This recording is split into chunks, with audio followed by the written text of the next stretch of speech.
see family, pestilence, and devastation in the land. I see people looking for food in the streets. I see fire in the land. To my sister, we have to stop self-hate, envy, and jealousy for yourself and for your sister. To my brothers, we have to stop disrespecting your brother, stop putting your brothers down, start supporting and loving your brother.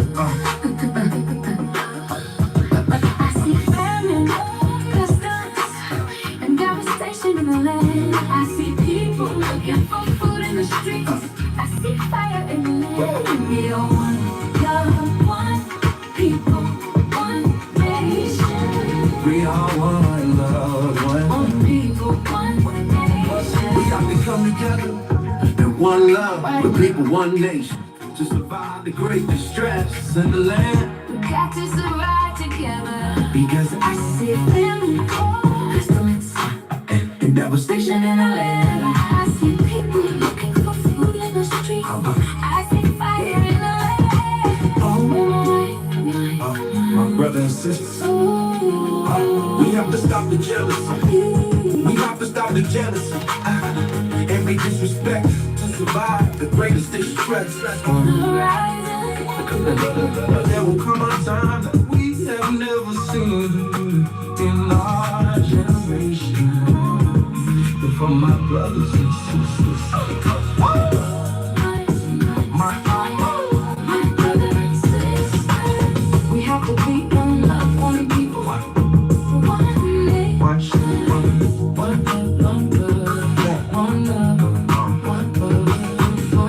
one love, one people, one nation.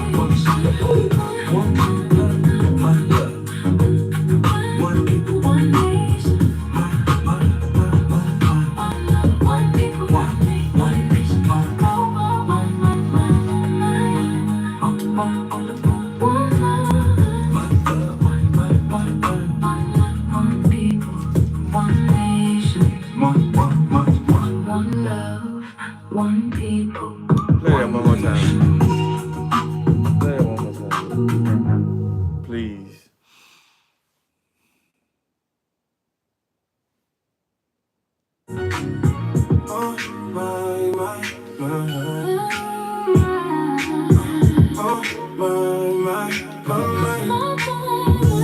My brothers and sisters, there will come a time that we have never seen in our generation.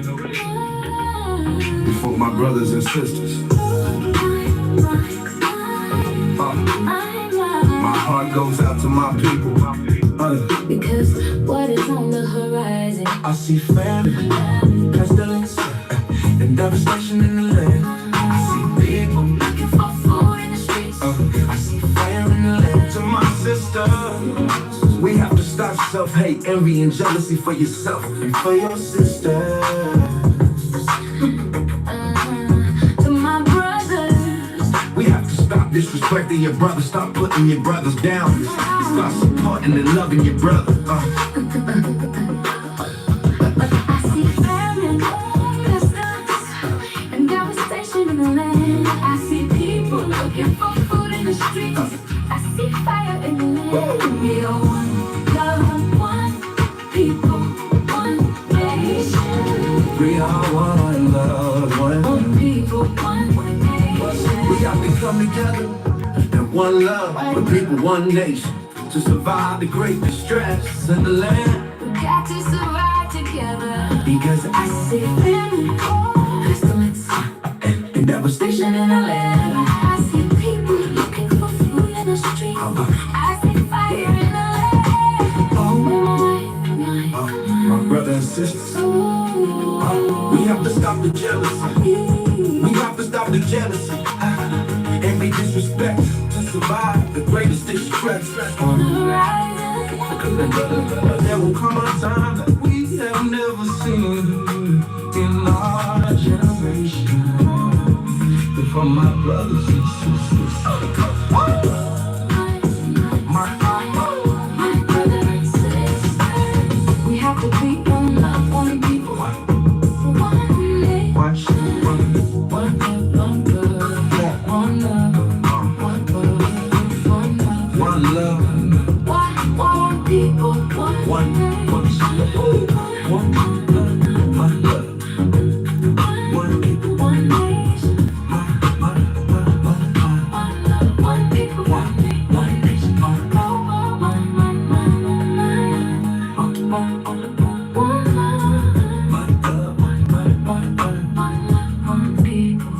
One nation, one love, one people, one nation.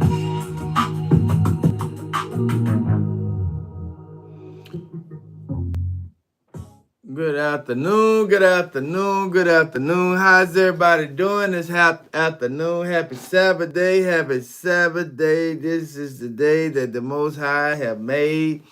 So let us be glad and rejoice in it today. Let us be glad and rejoice in it today. Happy Sabbath day, happy Sabbath day. Yes.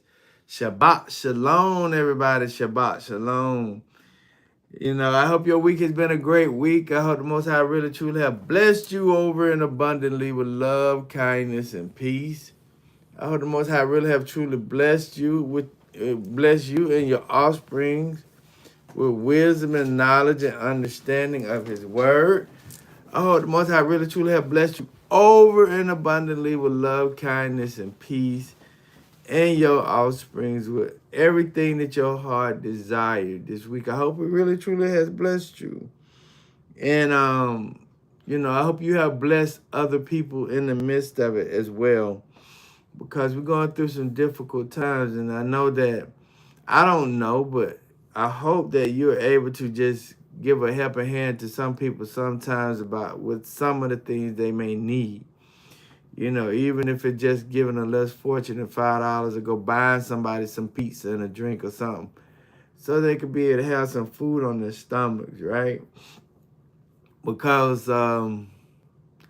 it's a lot of things going on in the world. You know, it's like this in let's see something. Matthew chapter 25, I think that is. 25. Chapter 24. Let me see something.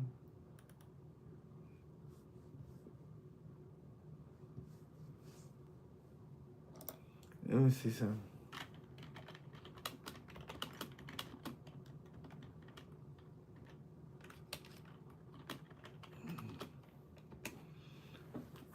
Matthew chapter 25, right? Because it says this, 35 through 40, he says, and for I was hungry and you gave me meat. I was thirsty and you gave me drink. I was strong and you took me in. You naked and you clothed me. I was sick and you visited me. I was in prison and you came unto me. Then shall the righteous answer him, saying, Lord, when saw we thee hungry and fed thee, or thirsty and gave thee drink? When we saw thee a stranger and took thee in, or naked and clothed thee. See, and this, I got to do a teaching on this because this is kind of important, because we got to go back to chapter 24 to be able to understand. What's up, my brother Greg? How you doing, man? Shabbat shalom to you. It says chapter 25 is piggybacking off 24, because we got to look at the catastrophes that's going on in 24. And see, sometimes everybody is not able to be fortunate enough to provide for themselves because of the catastrophic events that happened in 24. So those people who's able to continue to benefit through the catastrophes of the world in chapter 25, it's our abilities and authority. It's on us to be able to continue to give in chapter 25. But you know, my week has been, I want to just piggyback off that a little bit. So if you see somebody less fortunate, they're at the gas station or something, you got $5, hey, and you at a store to sell some kind of food, hey man, I buy you a pizza and a drink. Just to feed their stomachs, you know. It's not necessarily to give them cash, but just say, hey, I buy you something to eat. What you want? And go from there, you know. You don't necessarily have to get them a lot of money. But my week has been a pretty good week, you know. Like I said on yesterday, I think it was, that I got to teach on something this week, right? And I listened to my little 3 minute spat or whatever you want to call it.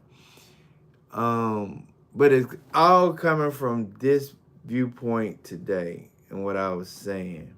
It's a lot of stuff. Let me go ahead and get started because I want to go ahead and Exodus chapter 20, verse 1 through 17.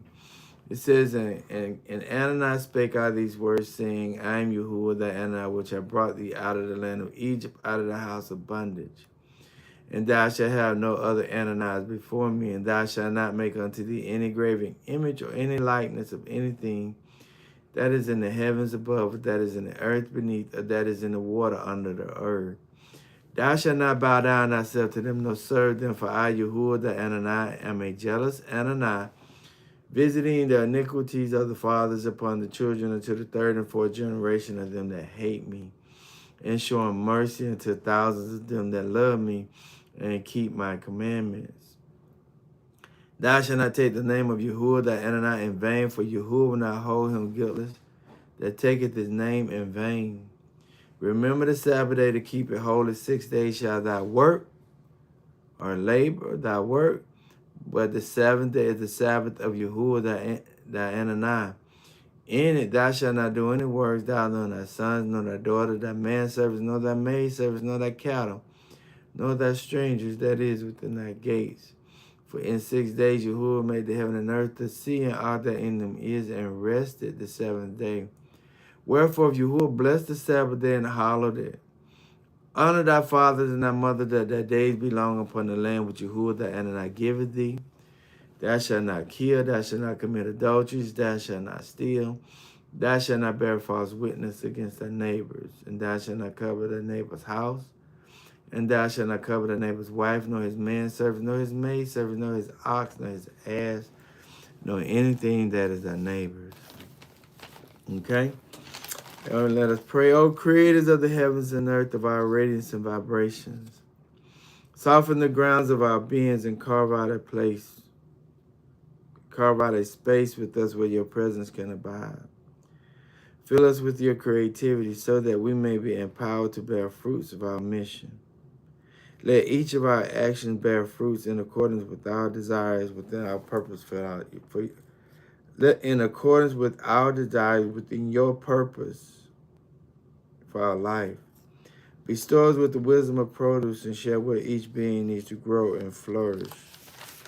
Untie the tangled thread of destiny that binds us as we release others from the entanglement of past mistakes. Do not let us be seduced by that which distracts us from our true purpose, but illuminate the opportunities of present moments, for you are the ground and the fruit for vision. The creator and power and fulfillment is all is gathered and made one whole once again, so let it be. Oh, yes. Good afternoon, good afternoon, good afternoon. But I also want to come to you today again on Black people invented everything. Black people invented everything, right? I'm just going to say, it says this on page 22. It says, short summary of the deep history. The easy read, the following are brief introductions to the topics we cover in depth in the long history. Unite that follows this chapter picks a topic that interests you and dig deeper. You can read this book in any in order. Just make sure you eventually read all of it. Agriculture. Black people pioneered the science of agriculture over 30,000 years ago in Central Africa, and were framing major crops throughout the world at least 10,000 years ago. Black civilization in the Nile and the Near East and far in East Asia raced to improve their agricultural abilities so they could provide their population with best grains and crops. So understanding that when we're talking about, and what I'm trying to do is not knock anybody else's civilization or their culture, but I am trying to help improve ours and speak life into our culture and our people.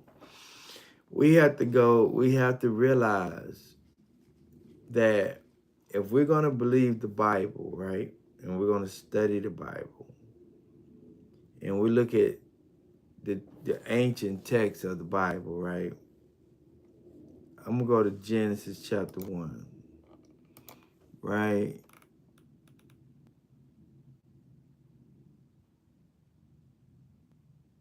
Okay, go down to chapter 1, verse 26, right? And it says this, and Ananias said, let us make man in our image, after our likeness, and let them have dominion over the fish of the sea, over the fowls of the air, over the cattle, and over all the earth, over every creeping thing that creeped upon the earth. And Ananias created man in his own image. In the image of Ananias he created him. He, male and female, created he them. So when you're looking at how he created us from the dust of the ground, what color dust looks like? Dust looks like brown, right? And this dust is brown. Or the dirt of the earth, ground, right? It's brown.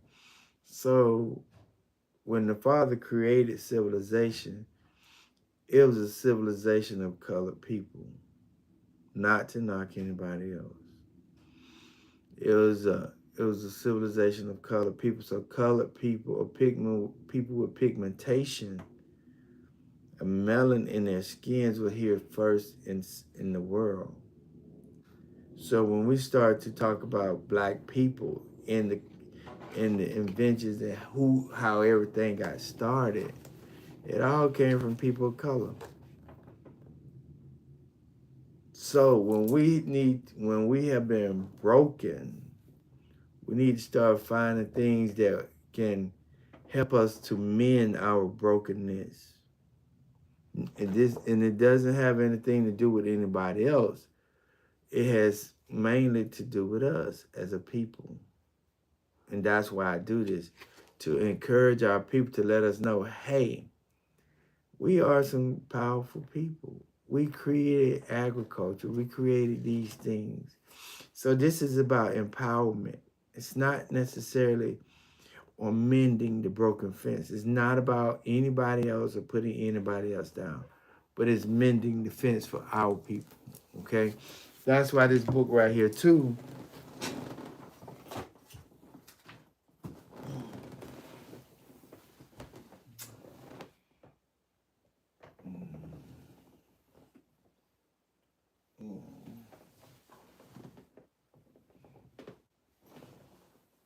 where my book at?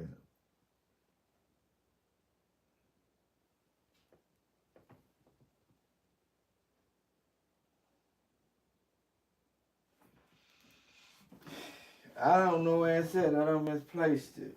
But it's a book about, this book here. This book here. It's about empowering us to understand that we are some powerful people. We contribute a lot to society. We have contributed a lot to this world. And it's not for us to allow somebody else to knock us for what we have done and what we contribute to this society. You know? So let us go to Numbers chapter 14. Because my week this week at work it was an enlightenment, right? And it was an enlightenment about people. And it was a sad enlightenment, but it was a real enlightenment. That's why I talked about what I talked about yesterday. But I'm getting started today. Numbers chapter 14, 1 through 14, 1 through 12, and the key verse is verse 4. Key verse is verse 4. Okay? And it says, and they said one to another, let us make a captain and let us return into Egypt. And they said, I'm going to read it over again. And it said, and they said one to another, let us make a captain and let us return into Egypt. Okay? And if I may give a title of the teachings today is, it is hard to let go of the old life. It is hard to let go of the old life. If I may give two words today, one word is mean post. Post. Post is a 15th century word. It has various definitions, but the one I'm gonna use today it means a seat or situation, a position with reference to circumstance. Post means state of affairs. That's what post means, right? But also traumatic. Traumatic is a 1690 word and 1690 century word, or the 16th century word, right? It means traumatic means pertaining to physical wounds, a hurt, a defeat, originally an abnormal condition of the produced by external violence as imposed to one caused by poison. Listen to that. Traumatic comes from somebody hurting you by poison, by infections, by bad habits. But traumatic also comes from pertaining to an emotional shock so deep as to disturb someone's behavior. You get what I'm saying? And I want us to look at this Numbers chapter 32, verse 11. And it reads like this: it says, surely none of the men that came up out of Egypt from 20 and upward shall see the land which I swore unto Abraham, unto Isaac, unto Jacob, because they have not wholly followed me. Okay? So now, when we start to look at Numbers chapter 14, and we're starting to try to analyze, why didn't the children of Israel, why was the children of Israel so, why was they murmuring so much against Moses? And why was they so adamant about getting back to Egypt? Why was they so determined to get back to Egypt? Why was they that way? Why are so many people in today's society, in American society today, are so focused on staying in an American society or colonial European society or a way of life? Why are Africans on the continent of Africa, the people in Jamaica, on the islands, why are they so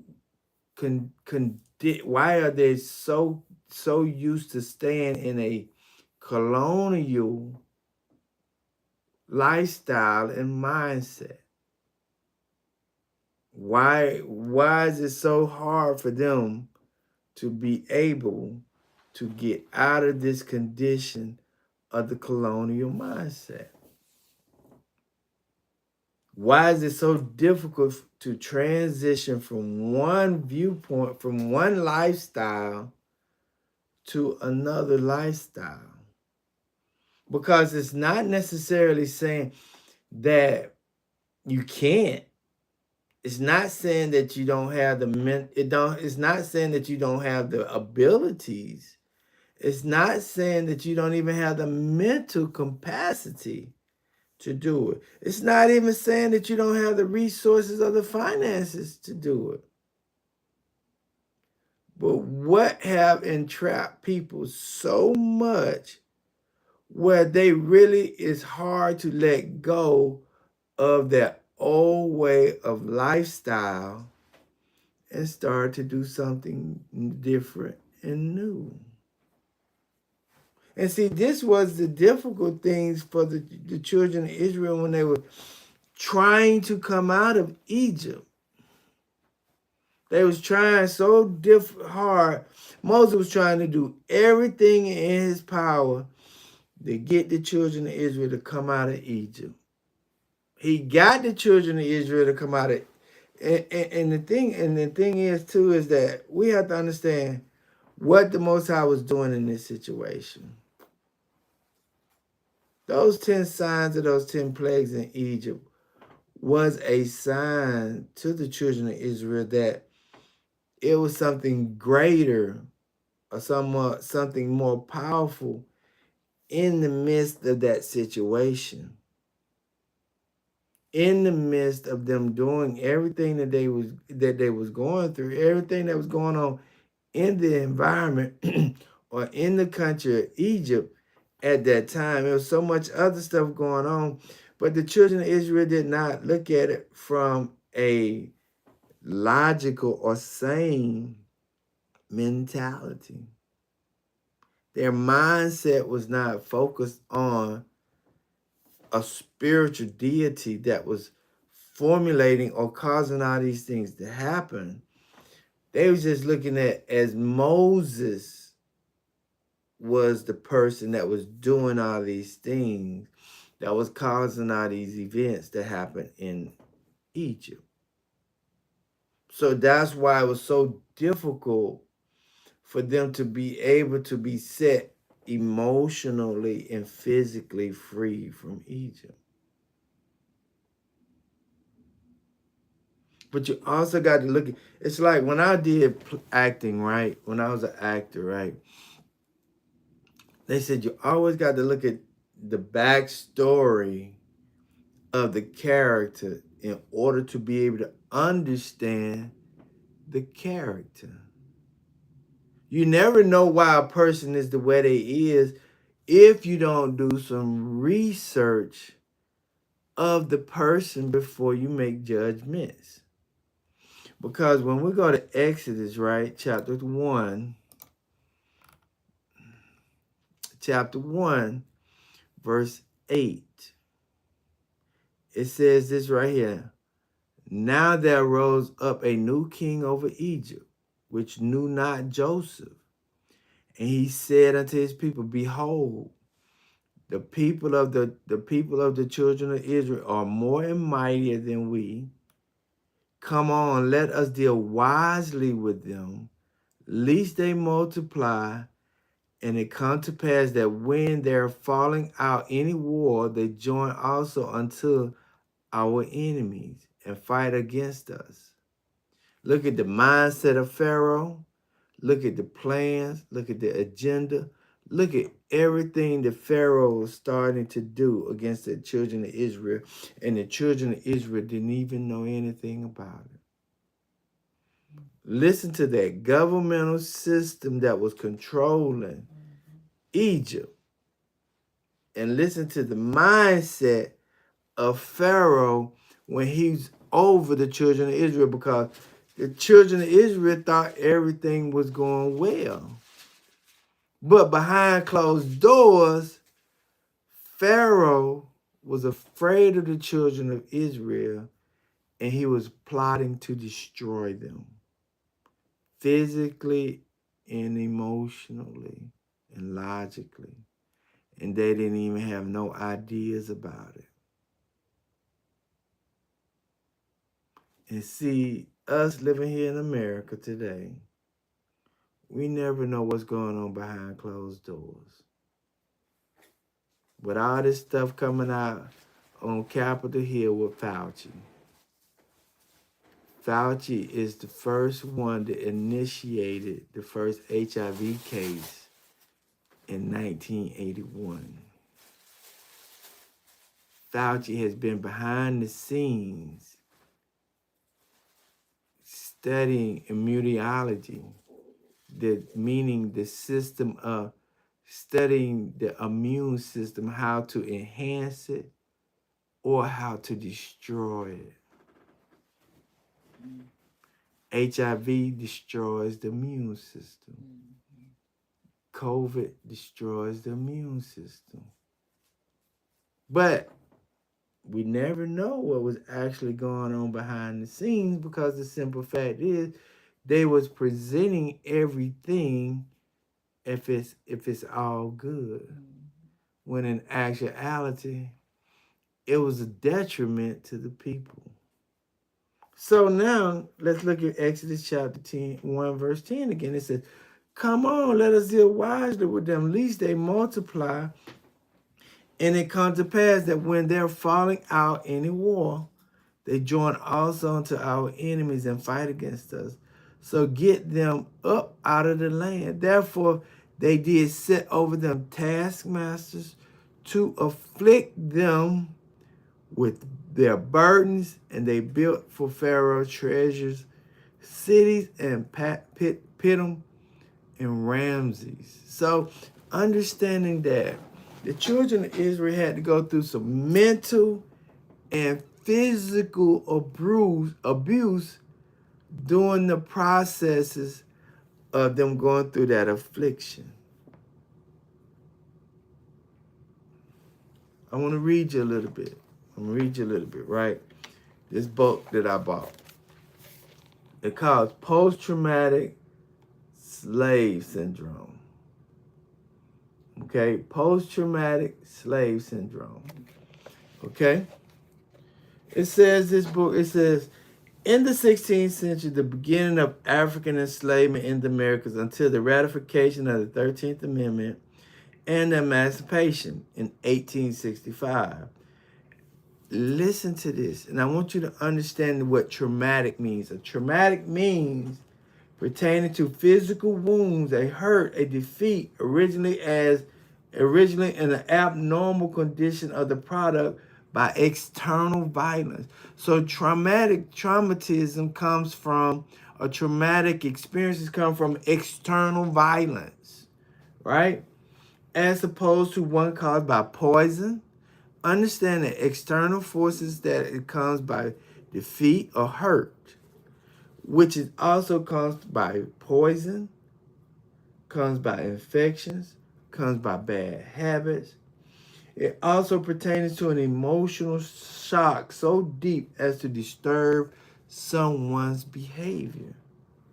So when you're looking at the children of Israel in Egypt and what the Pharaoh decided to do to inflict harm on people, now I see why when Moses was trying to help his brother, them guys turned on Moses, because they were so traumatized mentally not to even stand up against, not even to be able to stand with Moses.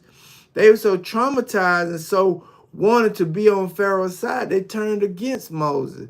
They was like snitches, because they was tired of being oppressed. They was tired of going through the affliction. They was tired. So whatever they had to do to lessen the workload, they was willing to snitch on Moses. So now I understand that part there. Even though it's so much more in the story, but now I understand it. I understand snitches. I understand people who would sell their brothers out, because what they're trying to do is get on, they're trying to sit at the master's table. They're trying to lessen their punishment if they snitched on their brother, but not realizing that they're mentally traumatized. Okay? So now let's look at it. In the 16th century, the beginning of African enslavement in the Americas until the ratification of the 13th Amendment and emancipation in 1865. Africans, listen to this.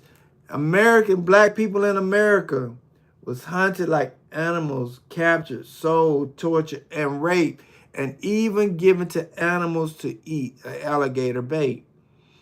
They experienced the worst kind of physical and emotional, psychological, and spiritual abuse.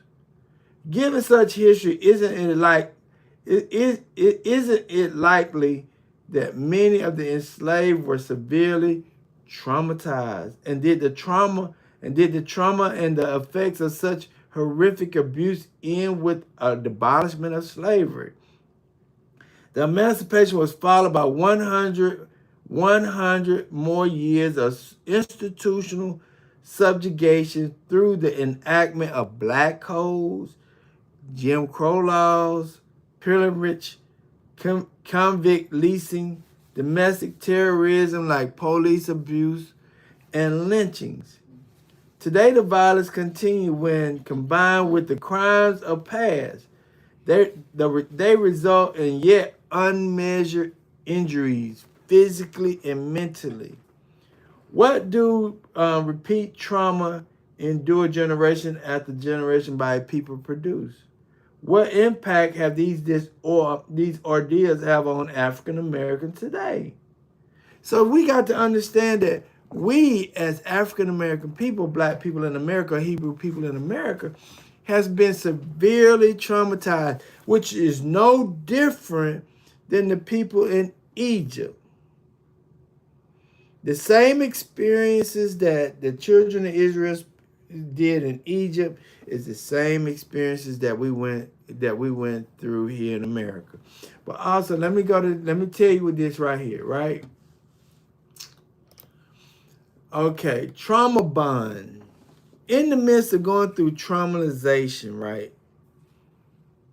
There's this thing called trauma bond. Trauma bonding is a strong emotional attachment that forms between a victim and an abuser through cycles of intermittent abuse and affection, typically reinforced by power imbalance and unpredictable reward. So it's just like when somebody is being traumatized, but the person who's doing the traumatizing gives the person who he's traumatizing a house, he gives them a car. But even though he's traumatizing them, he's still giving them some type of benefit to make him feel make it seem as if he's not as bad as he is, even though he's a horrible person like Fauci and like all these other people. He's traumatizing the people, but he's giving you some tricklets along the way to make you feel like, nah, he's not as bad as it appears to be. But he's a horrible, evil person.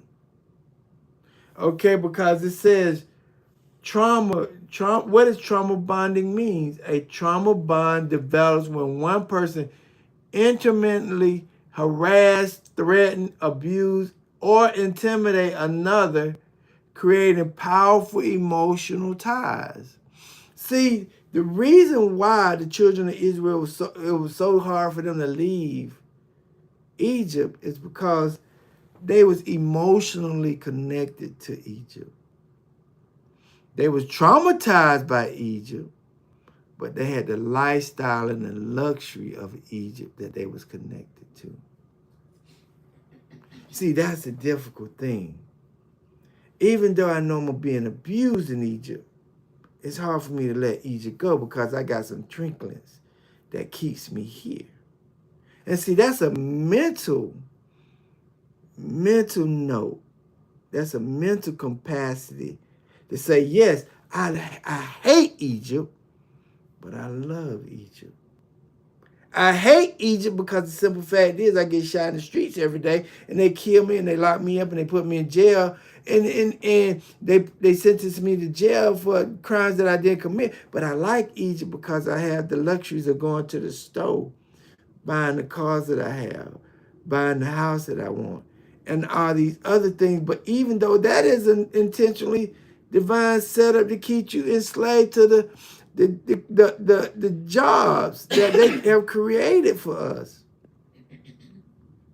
But us not understanding that we have been mentally traumatized, we can't differentiate the two. We can't separate it.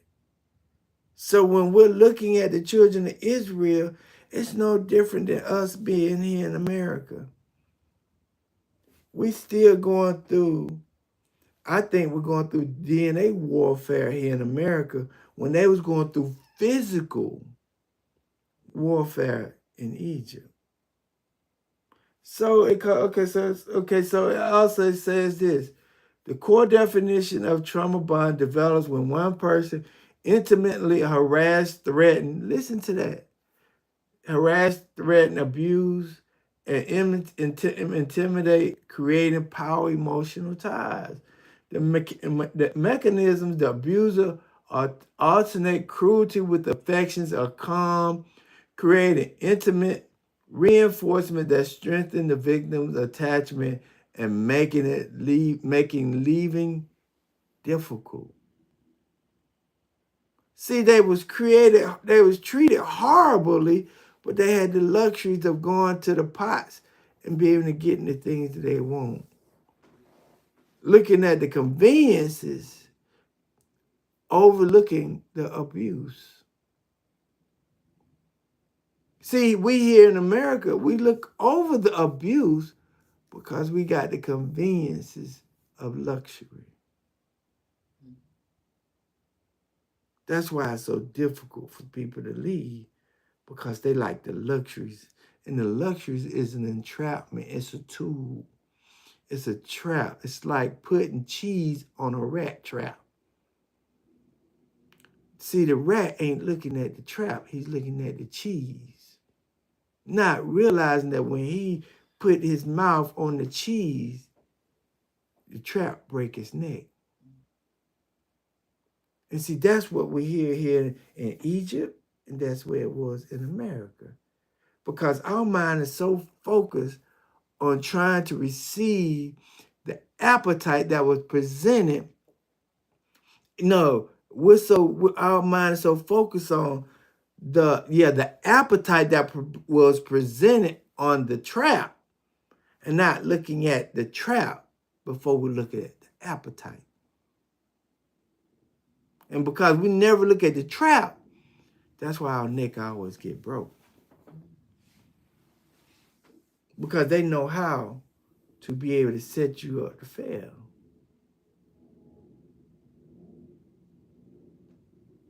Because they did trauma bonding. Trauma bonding, let me go down a little bit. The effects on victims when it goes through trauma bonding, right?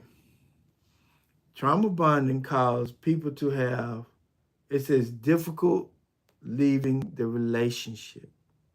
The effects of trauma bonding comes from when a person has an issue with leaving difficult relationships. In trauma bonding, in traumatization, trauma creates low self-esteem and self-image.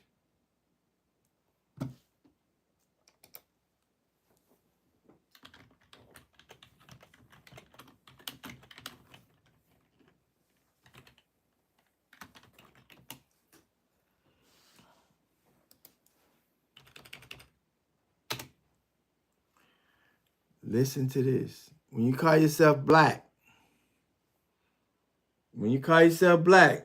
a very darkness of color owing to the absence of complete absorption of light, the opposite of white, belonging to or denoting a human group having dark colored skin, especially sub-Saharan African ancestry, of a period of time or situation characterized by, listen, traumatic, disastrous events causing desperate and pessimism, denoting a covert military procedure.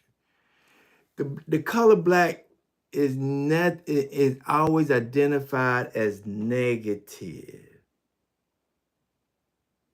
So when you identify yourself as a black person, you put negativity on yourself and you're lowering your energy vibration of who you are as a person.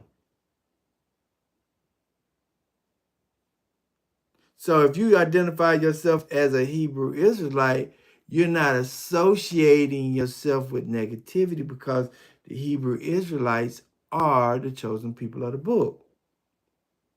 Or if you call yourself the Aboriginals of the Americas, you're associating yourself with the originals of this country.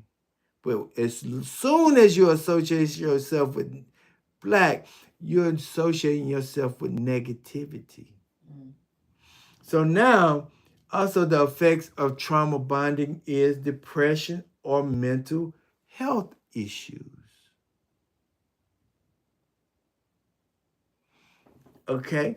Then it says repeating abusive relationship patterns. That is the situation that happened in Egypt, and that is the situation that's happening here in the Americas.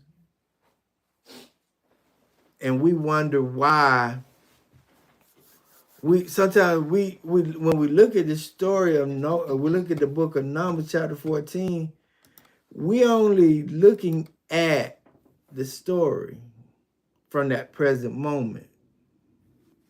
We're not looking at the backstory of the people.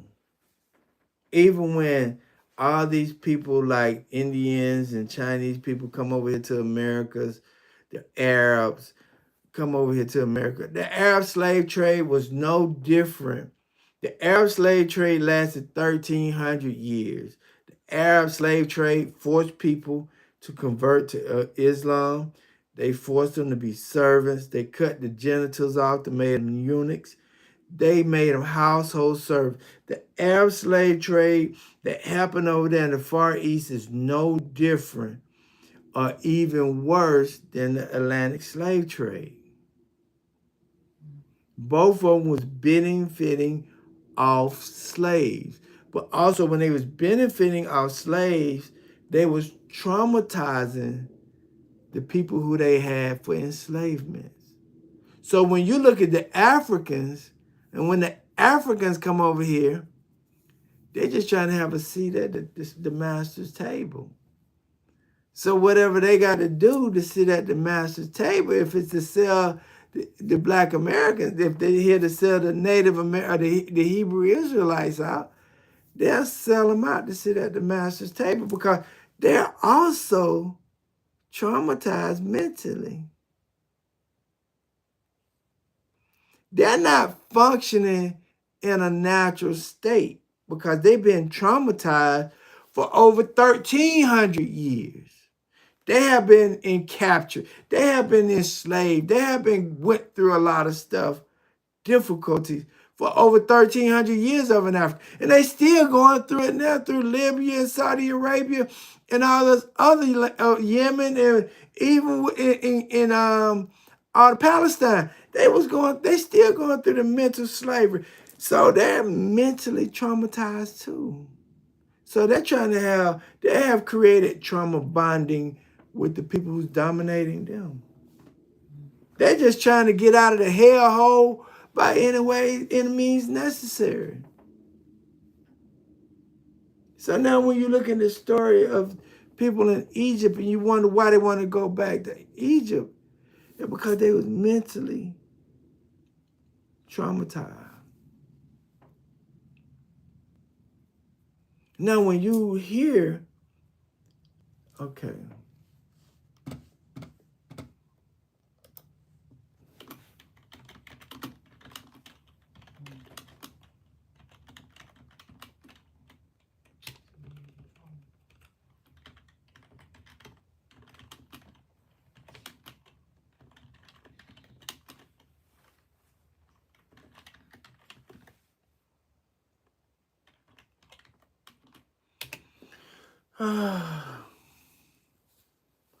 listen to this. When you're mentally traumatized, it affects you emotionally. It affects you cognitively. It affects your behavior. It affects your physical health, often leaving long-lasting impacts on how a person thinks, feels, and interacts with the world. So when you're looking at the story of Egypt, the people coming out of Egypt, these people were normal because they experienced over 250 years of traumatization for generation and generation. And you also got to realize that these people are passing down behaviors through the DNA. So that's why when the Most High said nobody over the age of 32 going to make it into the new promised land, is because he had to cut it off at some point. That's why it says this in Zechariah chapter 13, verse 9. And it shall come to pass that in all the land, saith Yahuwah, 2 parts therein shall be cut off and die, but the third shall be left therein. Why? Because 2/3 are mentally traumatized, and they could not function in the new reality. Not because he don't want them to be there, it's because they wasn't fit to be there. Because then it goes down to verse 9, it says, I will bring the third parts through the fire and will refine them as silver is refined, and will try them as gold is tried. And they shall call on my name. Listen to that part. See, the third part understand the spiritual war that is taking place. Understanding that you cannot go to man to be able to be delivered from a man's situation. You got to go through a spiritual, divine deity to get through the physical. Because you understand that it is not man that is doing it. It is the spirit of the Most High that's doing it. But he's using man to make it happen. So when you go to the one who's creating it, he will be able to comfort you in a time of need. That's why I said, and they shall call on my name. See, the people, the 2/3 ain't going to call on his name, because the simple fact is the 2/3 are not mentally understanding the capacity of the situation. That's why they're going to do whatever they think they're going to do. That's why they're going to fall off. And then what it says, when they call on my name, I will hear them. And I will say, it is my people. He going to say, it is my people, because they understand who is in control. It is the Most High who is in control, not man who is in control. So now when we go back to Numbers chapter 14, I want you to look at this story a little different, because the simple fact is, you're not looking at somebody who's mentally stable. You're looking at a people who have been mentally and physically abused for 250 years. You're looking at somebody who's been traumatized, who has been abused, who have went through so many different situations in life. And now they got this situation where they can leave the person who have been afflicting them for 250 years. But understanding the effects of traumatization is difficult, leaving relationships, having low self-esteem and negative self-image, depression or mental health issues, and repeating abusive relationship patterns. These are the type of people that you're looking at in Numbers chapter 14. These are the people that you're looking at. You're not looking at a person without traumatization. You're looking at a person with traumatization. So now when you're looking at a person with traumatization, now you can understand them because you was once and it still is traumatized.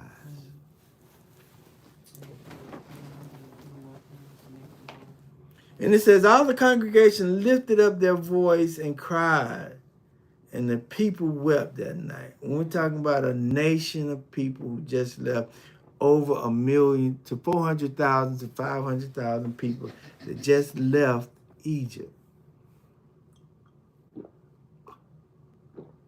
Just left Egypt, right? We're talking about the congregation of the people. And it's a mass. I want you to understand, African American and Hebrew people in America, even the people on the continent of Africa, even some of the people who came over here from Africa, they all have been traumatized. We're talking about the congregation, so let us go to Numbers chapter 11, verse 1. Because I want you to understand, we're not dealing with a sound-minded people because of the traumatizing experiences they have had. Okay, it says, when the people complain, it displeased Yahuwah. And Yahuwah heard it, and his anger was kindled. And the fire of Yahuwah burned among them and consumed them that were in the utter part of the camp. They was complaining, but Yahuwah understood why they was complaining. He knew that they were complaining, but he was frustrated even in the midst of it. He was frustrated because the simple fact is, all these 10 wonders that I showed you, I'm still here for you. I'm still here with you. But it was so difficult for the people to look at this from a spiritual viewpoint because they've been so much in the physical realm of life. They've been living from the physicalness. They've been looking at what man is doing and not what the spirit is doing. Let us go to Numbers chapter 21, verse 5. Because it is so difficult if you don't look at it from the spiritual realm, you're going to always miss the picture. But if you always looking at it from the physical, you're going to always jack your decision process up. You're going to misunderstand it. Numbers chapter 21, verse 5, and it says, and the people spake unto Ananias and Moshe, wherefore have ye brought us out of the land of Egypt to die in the wilderness? Listen to the mindset. Listen to what is actually taking place.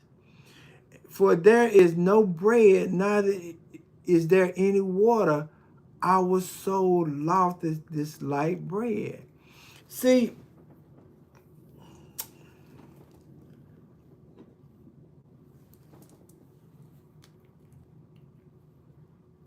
let me see something. Huh? Okay. I got you, love. Let me see something. It's Ain't nothing in there. But what I'm trying to say to you is this right here, right? It's so hard.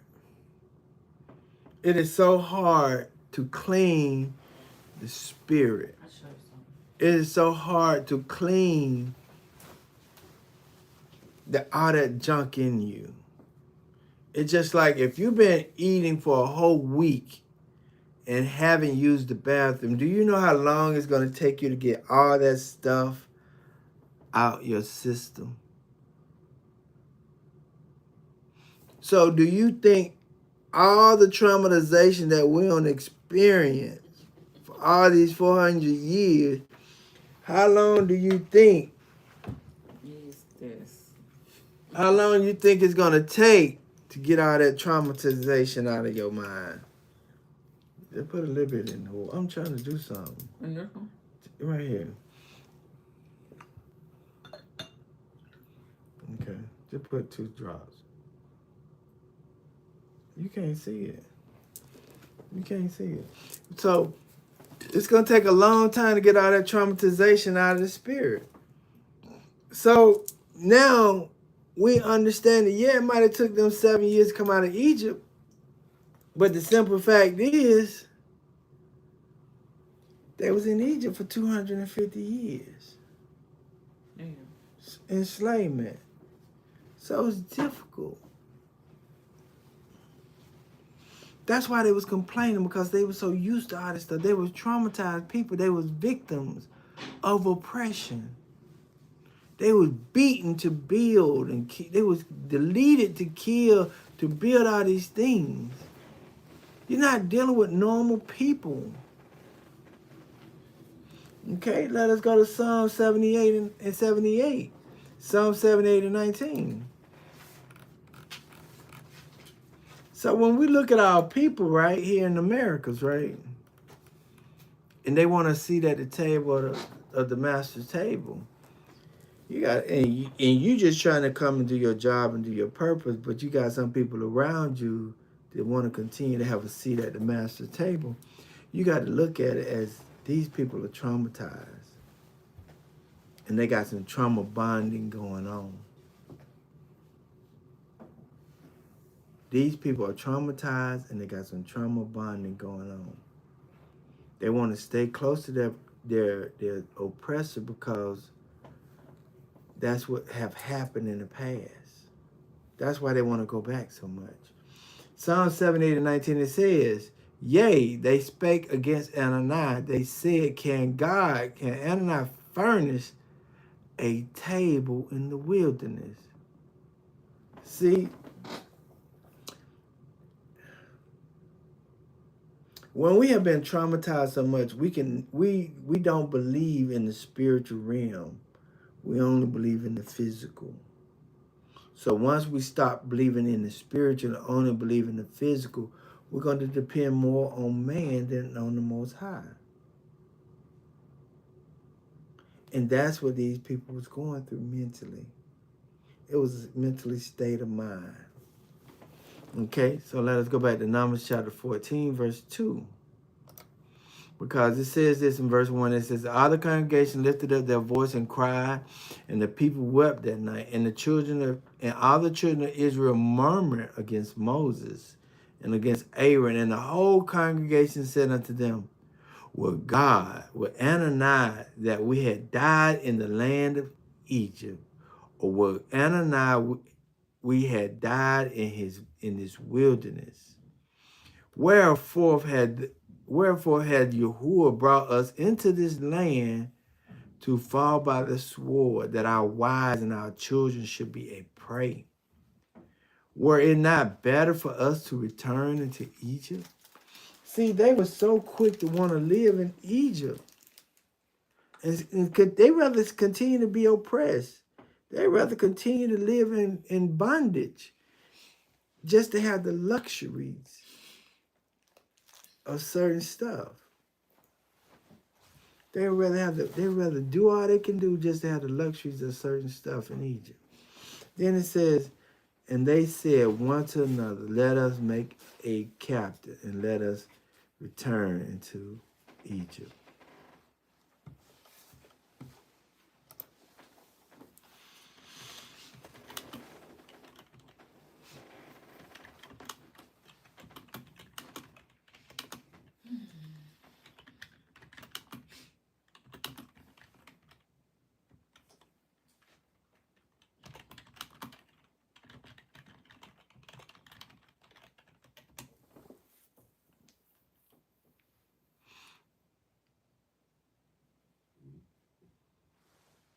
Okay, listen to this.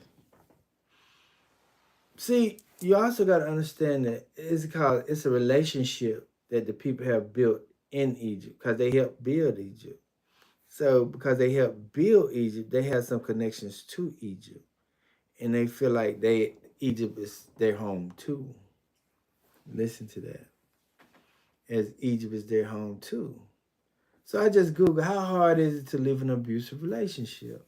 Living an abusive relationship is extremely difficult due to a combination of fear, isolation, financial dependence, and a systematic barrier. See, these people wasn't just dealing with small stuff. They were dealing with so many different obstacles in their life, in their thinking, like, how am I gonna make it?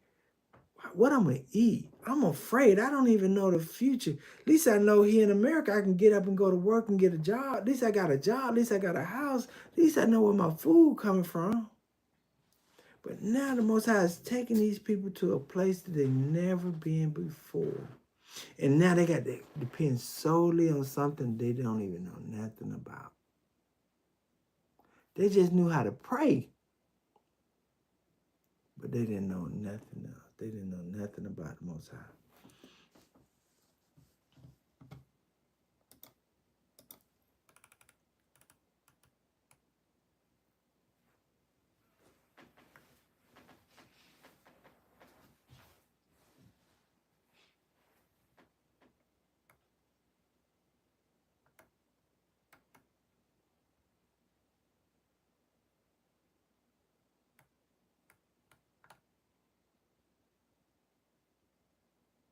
Listen to this. Listen to this. We know how to pray, but when the Most High brings deliverance, do we really truly understand that our prayer has been answered? Because it says this in Exodus chapter 3 and 7, it says, and Yahuwah said, I have surely seen the affliction of my people which are in Egypt, and have heard their cries by reason of their taskmasters, for I know their sorrows. So that means that the people had to been crying and praying to Yahuwah.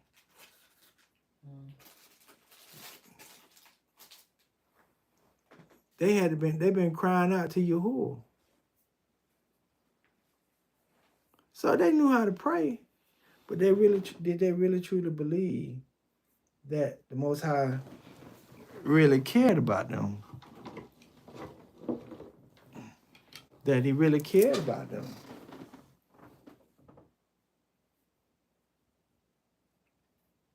Did they really truly believe that he can deliver them from what they got going on?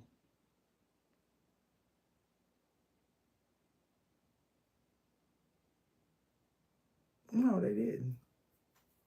So that's why it was so difficult for the people to be able to accept their new reality. They knew how to pray.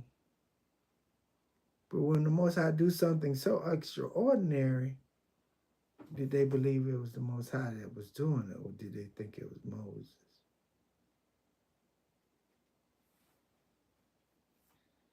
Let's go back to Numbers 14. And it reads, and they said one to another, let us make a captain and let us return into Egypt.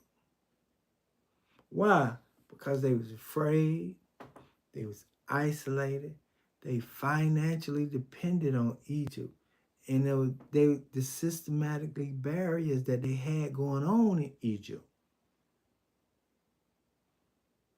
Okay. Also, it says survivors often face fear of retaliation or death, as the period of separation is statistically the most dangerous, with 75% increase in violence and domestic homicide occurring during this time.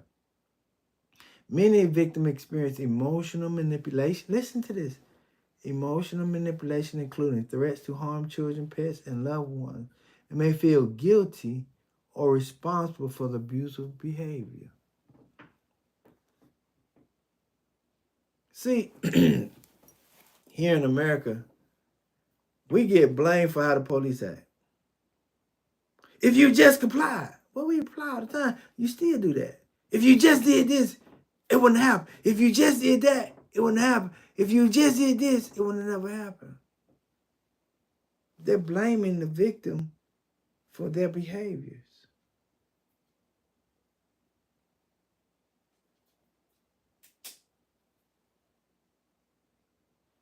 Let's go to Deuteronomy 17.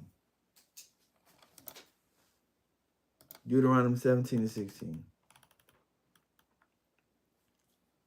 But he shall not multiply horses to himself, nor cause the people to return to Egypt, to the end that he shall multiply horses. For as much as Yahuwah has said unto you, ye shall henceforth return no more that way. See, the Most High was determined. Either you're going to perish in the wilderness or you going forward to the promised land. You better make your decision. I have staken a claim. I already said I got a promised land for you. Either you're going to go to the promised land or you're going to go to the wilderness. I mean, you're going to go to the promised land or you're going to perish in the wilderness. Make your decision. Because I already done said what I said, and my word shall not go out and come back void. That's why they perished. That's why 20 and above perished in the wilderness, because they wanted to go back to Egypt. Let us go to Luke 17.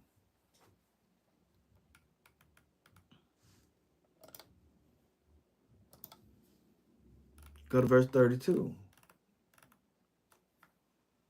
And go to verse 31 first. It says, in that day which he shall be upon the housetop, and his stuff in the house. Listen to this. Listen to actually what's going on. Okay? In that day, in the last days, he which shall be upon the housetop, and his stuff in the house, and his stuff, and his stuff, and his stuff in the house, let him not come down to take it away. And he that is in the field, let him likewise return not back. Let likewise not return back. Remember Lot's wife. Whosoever shall seek to save his life shall lose it. And whosoever shall lose his life shall preserve it. See, the Most High never wants you to go back to Egypt. Slavery, bondage, fear, isolation, financial dependency. Because he understands that those brings on traumatization experiences where you're working 10 hours a day doing physical labor. You're only seeing your family 4 hours a day, if that. 3 hours a day, if that. Because you work for 10, you sleep for 7, and what else you got left? You got an hour to work, you got an hour back. You only got 2 to 3 hours with your family a day.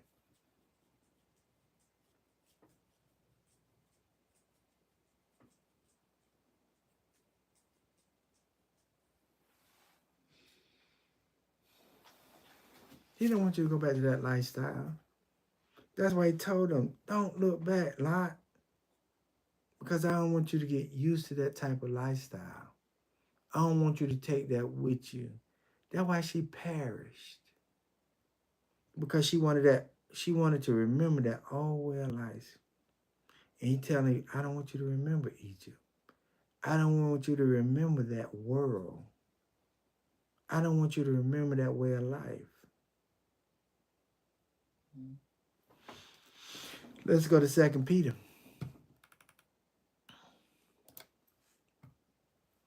Two and 21. 21 and 22. For it has been better for them not to have known the way of the righteousness than after they have known it to turn from the holy commandments delivered unto them. But it had happened unto them according to the true Proverbs. The dog is turned to his own vomit again. The soul that was washed to his walling on the mire. Walling. And the soul that was washed to her walling in the mire. See, when people don't want to leave Egypt, they're wallowing in mess. but not realizing there's a whole lot of other stuff going on in the midst of it. And I can be victim of it too as well.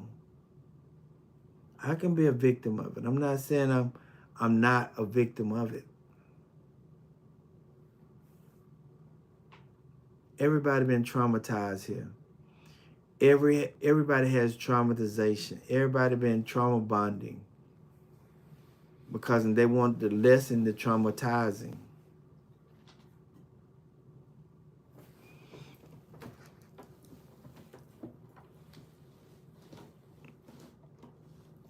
Yes, they want to lessen the traumatizing. That's why Africans come over here and they do the things they do. That's why Jamaicans, when they come over, they do the things that they do. Everybody from a foreign country, they do the things that they're doing because they want to lessen that traumatization. So they associate with the person who's doing the traumatizing so they won't get traumatized. Or they won't be victimized. So they saying to themselves, okay, I'm going to join with the person who's doing the victimizing. So I won't be one of the ones.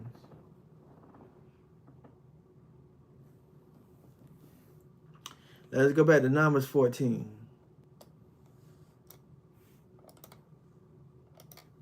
Verse 5. 4 and 5, and then I continue on. But the Most High already said, he ain't going to let you go back. Once he deliver you, either you're going to perish or you're going to move forward. It says, and they said one to another, let us make a captain and let us return into Egypt. And Moses and Aaron fell on their face before all the assembly of the children of Israel, Joshua, Caleb, which were of them that searched the land and rent their clothes. And they spake unto all the companies of the children of Israel, saying, the land which we passed through to search it, it is an exceedingly good land. And if Yahuwah delight in us, listen to that. Listen to that. If Yahuwah delight in us, then he will bring us into this land and give it us, a land which flows with milk and honey. Only rebel not ye against Yahuwah, neither fear ye the people of the land. Hard relation, abusive relation. Why is it so difficult to live abusive relationship? One of them is because of fear. What did Caleb say? Only rebel not ye against Yahuwah, neither fear ye the people of the land. For they are bread for us. Their defense is departed from them, and Yahuwah is with us. Fear them not. So, what us in the society in America have been teaching our people to be fearful. Just make it home. Just comply and make it home. Whatever they ask you to do, just do it and make it home. That's teaching your people to be fearful. But they telling you in verse 9, only rebel not ye against Yahuwah, neither fear ye the people of the land. Because they had that fear in their mental, in their DNA for over 250 years. They was very fearful people. They were scary people because of all the traumatizations that they have been through in Egypt. So imagine now, we've been experiencing slavery here in America for over 250 years, 500 years, whatever it is. We're fearful people. We're afraid to do things because of whatever the situation is. People, because of you doing something totally different than somebody else, they will make you afraid to do what you want to do because they're afraid to step out. They're imposing their fears on you. So it'll stop you from leaving Egypt, because the simple fact is they want to stay. They scared to leave Egypt themselves.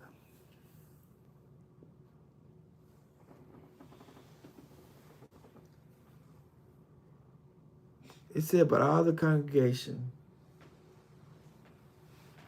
bade, stoned them with stones. And the glory of Yahuwah appeared in the tabernacle of the congregation before all the children of Israel. These people were so afraid to do something so different, they was willing to stone Aaron and Moses, just because Moses and Aaron was forcing them to do something different.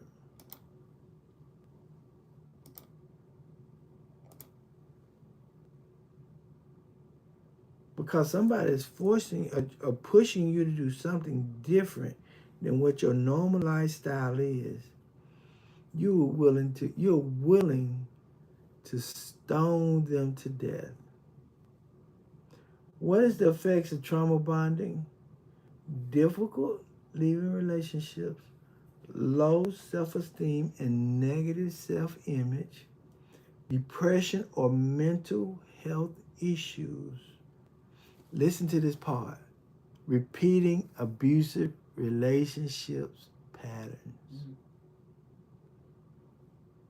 The same thing that was done to them, they was willing to do it to Aaron and Moses, because they was being pushed out of their comfortable zone.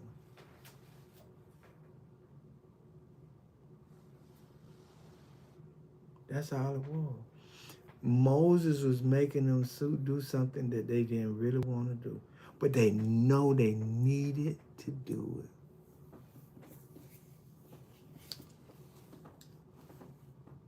Let that sit with you for a few minutes. See, people are willing to, they'll be willing to perish in their mess before they change. That's why the Most High said, only 20 and below will make it, and 20 and above won't. Because have you ever heard that saying? You can't teach an old dog new tricks.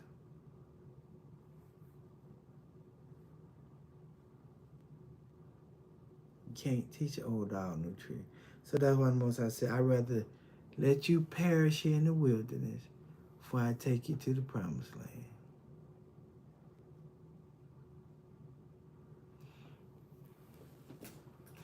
Go to 1 Samuel, chapter 30.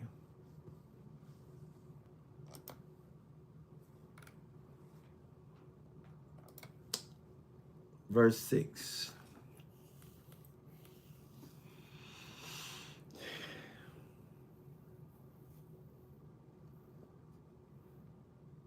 It says like this, and David was greatly distressed, for the people spake of stoning him, because the souls of all the people was grieved.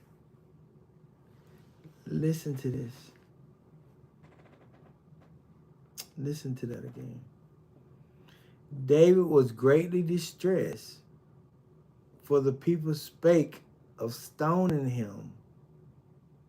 The people wanted to stone David because the souls of the people was grieved, every man for his son and for his daughter.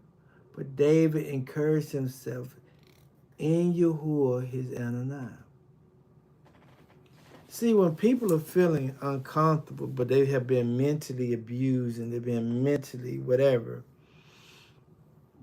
they got to lash out at somebody because of something, because of how they're feeling emotionally. That's all this was. They was being put in an uncomfortable situation. You doing something new to me. I don't want you to do this new to me. This is too much. I can't handle it. I can't take it. So in order for me to get out of this situation, I'd rather stone you so it can stop. I'd rather stone you, David, Moses, Aaron, to get me out of this situation, instead of just believing what you're saying. David, I'm going to stone you because I'm grieved. Because you put my family in this situation. Because you're doing this and because you're doing that. I'm going to stone you, Moses. Not because I'm taking responsibility for myself. It's because I'm going to blame you for what it is. You're doing the same thing to Moses that was done to you. Because it says this, right? Don't it say that?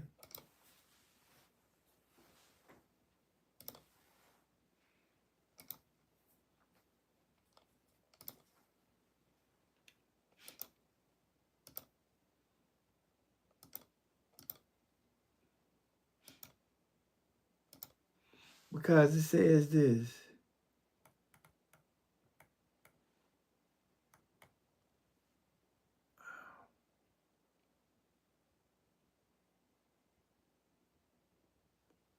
Hold on. We just wind up doing the same thing. Let us go to Matthew's chapter 23, verse 37.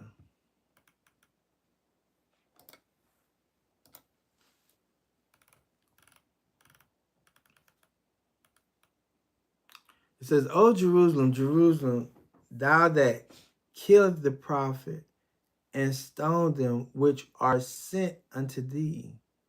How often would I have gathered thy children together, even as a hen gathers her chicklings under her wing, and ye would not. See, the children of Israel stoned everybody because they were trying to bring them out of oppression, and the people wanted to stay in oppression. And the reason why the children of Israel wanted to stay in oppression because they was traumatized mentally because they didn't even understand the symptoms of mental illness.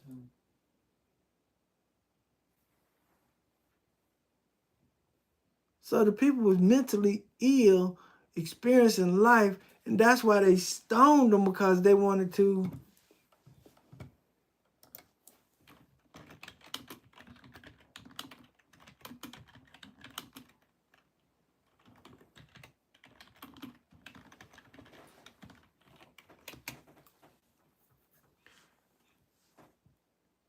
go to Isaiah chapter 30, verse 10.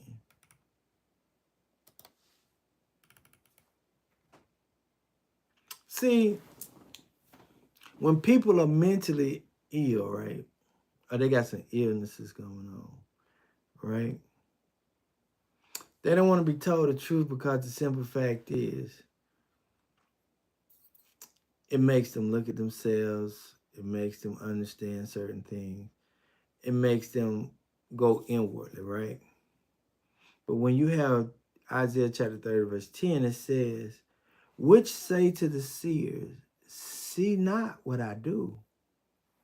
And to the prophet, prophesy not unto us right things. Speak unto us smooth things. Prophesy deceit. And see, that's the environment that I'm in, because the simple fact is everybody want to think that, yeah, we're going to have a good day and everything going to be all right and everything. No, the hell is burning up in the handbasket, but they don't want to hear that. That is a mentally disturbed person who don't want to hear the truth. They just want to hear something say, oh, yeah, everything going to be fine. They don't want to hear that. They don't want to hear, man, shit. Jobs are bad. Everything going on. It's crazy out here. They deleting you because of your DNA, man. They trying to wipe you out. They don't want to hear that. They just want to, yeah, everything gonna be fine. Everything gonna be fine. No, hell it ain't. This shit about to burn up. I'm gonna say it. Yes, I am. And I'm gonna be real with you. It's jacked up. I ain't finna lie to you. It's jacked up.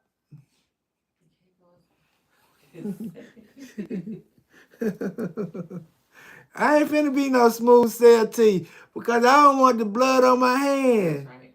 You better get your act together. That's true. That's right. Enough of that. Kumbaya. I ain't finna kumbaya with you. You crazy? Oh, no. But when you don't want to accept your reality, something going on logically. Let us go to Acts chapter 7. What? Acts chapter 7, verse 52. That's why I tell y'all to be prepared, man, because what's on the horizon ain't good. What's on the horizon ain't good. Okay, and it says, which other prophets have your fathers persecuted, and they have slain them with stone before the coming of the just one, of whom ye have been now the betrayer and murderer, who have received the law by disposition of angels and have not kept it. That's the reason why they stoned Stephen and placed him at Saul's feet. They deleted him and stoned him because of what he was doing. He was telling the truth, and they didn't want to hear the truth. They didn't want to hear the truth. They didn't want to hear what he had to say. They got mad with Stephen, so they said, okay, you want to tell me the truth? Chapter 14. 4 more verses. 2 more verses. And Yahuwah said unto Moses, how long will this people provoke me? And how long will it be ere they believe me? For all the signs which I have shown among them, I will smite them with the pestilence, and disinherit them, and will make of thee a great nation and a mightier than they. See, the Most High was really, he did all these things, right? That he could be able to show you, and I'm getting ready to close. He did all these things to show you who he is. That's why the 10 plagues was there. That's why it lasted a certain period of time. That's why he parted the Red Sea. That's why he did all those things to show you who he was. In order for you to really look at it from a divine spiritual realm and not the physical. Just like you're looking at slavery here in America. It was all divine, spiritually divine.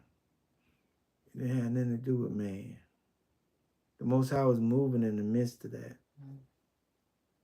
And if you don't look at it from that viewpoint, that's why you still behave the way you behave. That's why you still live the way you live. That's why you sleep and be the way you are, because you don't look at it from a spiritual and divine purpose. Even when you look at what's going on with Fauci and the government and all these things, if you're not looking at this as a revelation because of this right here,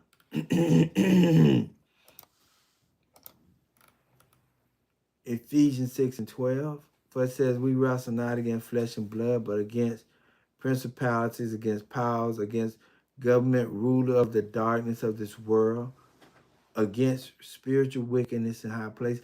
If you don't realize that Fauci was part of the government and our tax money funded those things that Fauci promoted,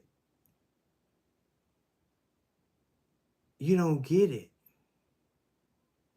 Fauci was part of the system that abused the people, and the system gave Fauci money to be able to do what he did. This man had probably eliminated over 45 million people from 1981 to the present time. And he was working for the system that we give our tax money to. But we still are supporting the system that is doing that to us.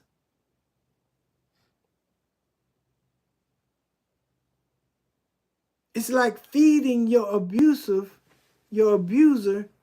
every day when you know he's beating you up every day. But you wondering why he's abusing you. Because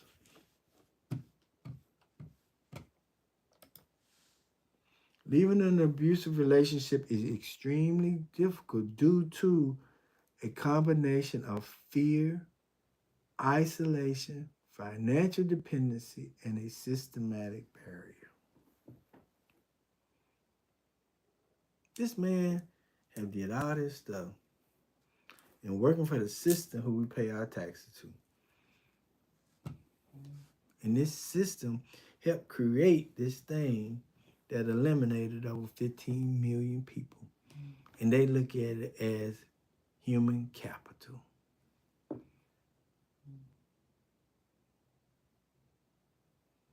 So, Father, as we come to you today, we thank you, we bless you, we praise you. We give you all the honor and the glory, Father. We thank you for everything you have done, what you got, what you're doing, and what you continue to do, Father. We just ask that your will continue to be done. Let your word go out and not come back void. Father, we just thank you for the revelation that we can't depend on these systems, but we understand that we have some mental challenges and some barriers that we got to break down so that we can continue to live in your presence, Father. We thank you for everything that you're doing and how you're doing it, the way you're doing it. We thanking you for your word not going out, not coming back void. Father, we just thank you for just letting us see the way you want us to see, hear the way you want us to hear, and speak the way you want us to speak. And all these things we pray in your higher name. So let it be. Hey, now you understand why it's so hard and difficult for people to leave their old way of life. It's because they've been mentally and physically traumatized so much where they have to be codependent or dependent on the person who did it to them. Hey, y'all have a blessed one, okay? Later.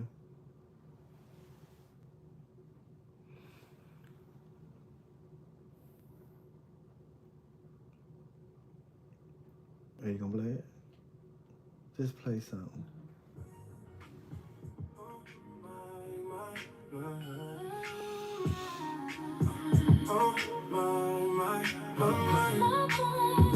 Like, strive, and share. There will come a time that we have never seen in our generation. Before my brothers and sisters. My heart goes out to my people. Because what is on the horizon? I see family, pestilence, and devastation in the land.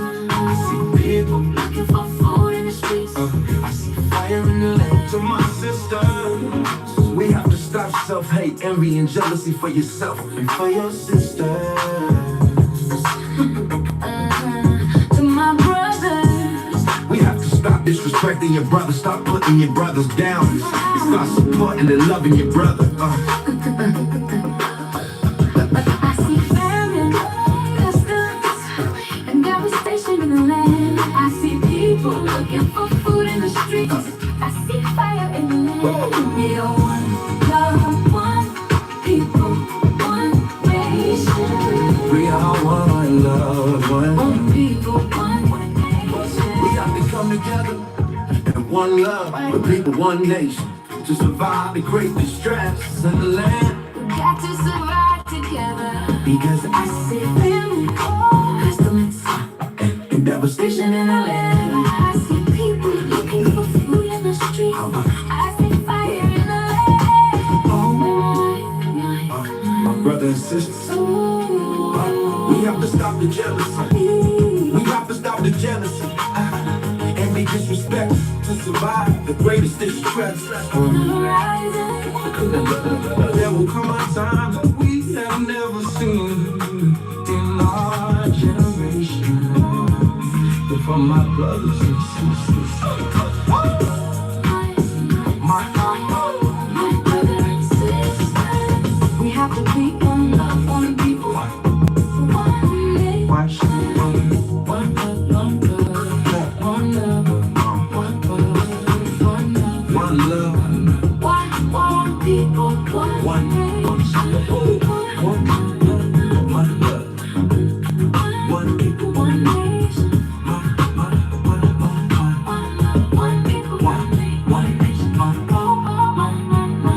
Shalom, shalom, shalom.